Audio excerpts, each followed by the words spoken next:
Assalamu alaikum everyone. I am Muhammad Ajmal Jat and welcome to my channel. Today we will solve numerical related to chapter number 12. So let's start. Problem number 12.1 है हमारे पास.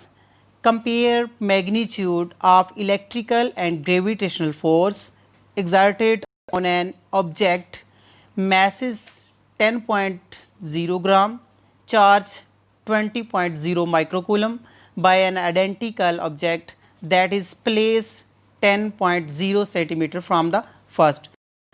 G की value student हमारे पास given है 6.67 cross 10⁻⁻11 Newton square पर kg square.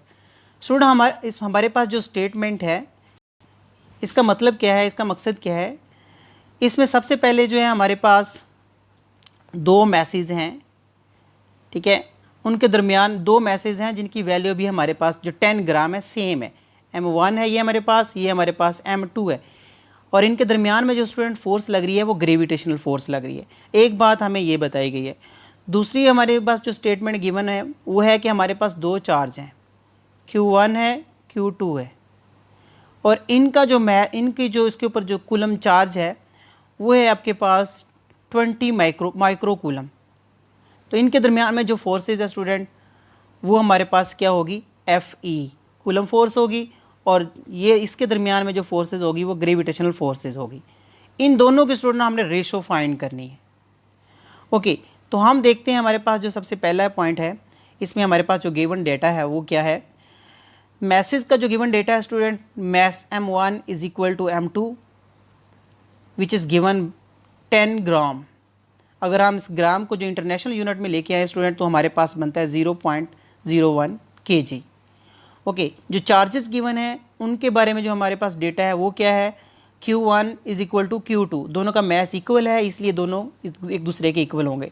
तो इनका जो value है 20 माइक्रोकूलम.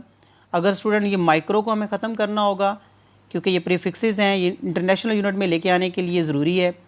अगर न्यूमेरिकल को सॉल्व करना है तो ये ज़रूरी है कि इसको इंटरनेशनल में लेके आएँ. तो ये हमारे पास आ जाएगा 10⁻⁻6 कूलम. ओके, अब हम स्टूडेंट देखते हैं कि इसका सोल्यूशन कैसे है, इसको कैसे सॉल्व करेंगे. तो हमारे पास सबसे पहले जो हमने फाइंड करना है, डिटरमाइन करना है वो स्टूडेंट रेशो है Fe डिवाइडेड बाय Fg. तो अब स्टूडेंट आपने फार्मूलाज पढ़े थे. पहला जो फार्मूला आपने देखा था वो आपके पास है फोर्स का. दो चार्ज उनके दरमियान में जो फोर्स लगती है उसका फार्मूला आपने कूलम लॉ में पढ़ा था, K into Q1 Q2 over R square. Q1 Q2 student हमारे पास गिवन है, ये दोनों इक्वल हैं. इनकी वैल्यू हमारे पास 20 क्रॉस 10⁻⁻6 होगी divided by R square. Student हमारे पास जो डिस्टेंस गिवन है वो आपके पास है 10 सेंटीमीटर है. और अगर इसको मीटर में लेके आएंगे तो स्टूडेंट हमें इस पर डिवाइड करना होगा तो वो हमारे पास 0.1 सेंटीमीटर आ जाएगा, मीटर आ जाएगा. ओके, Fg स्टूडेंट हमारे पास क्या होगी. Fg का फार्मूला आपने फर्स्ट ईयर में स्टडी किया था, G into M1 M2 divided by R square. G की वैल्यू स्टूडेंट हमारे पास गिवन है 6.67. उसको पुट करेंगे. M1 M2 की वैल्यू स्टूडेंट हमारे पास कितनी है 10 ग्राम, जिसको हमने इंटरनेशनल यूनिट में लिखा 0.01 ग्राम हो गए. इनकी वैल्यू को पुट करेंगे और इसको हम रेशो निकालेंगे. तो स्टूडेंट हमारे पास जो सबसे पहले हम देखते हैं कि कोई वैल्यू को कांस्टेंट है तो उसको हम काट देते हैं. हमारे पास R स्क्वायर से कैंसिल हो रहा है, इसको आप कैंसिल कर दें, ठीक है. और K की वैल्यू को हमारे पास जो बच जाएगा वो आपके पास आ जाएगा KQ square divided by GM square. Okay, अब इनकी वैल्यू को सब्सिट्यूट किया है स्टूडेंट हमारे पास, जिसमें है 9 क्रॉस 10⁻⁹, ये K की वैल्यू है, ठीक है. और आगे आपने Q1 Q2 की दोनों की वैल्यू पुट करके अपने स्क्वायर लिख दिया है. और इसी तरह आप नीचे देख रहे हैं स्टूडेंट आपके पास 6.7 है, वो आपके पास जो इसकी वैल्यू है ये वाली, ये आपके पास G की वैल्यू है. इसको पुट किया है और इनको सॉल्व किया है स्टूडेंट तो हमारे पास जो रिजल्ट आया 5.4 क्रॉस 10⁻14.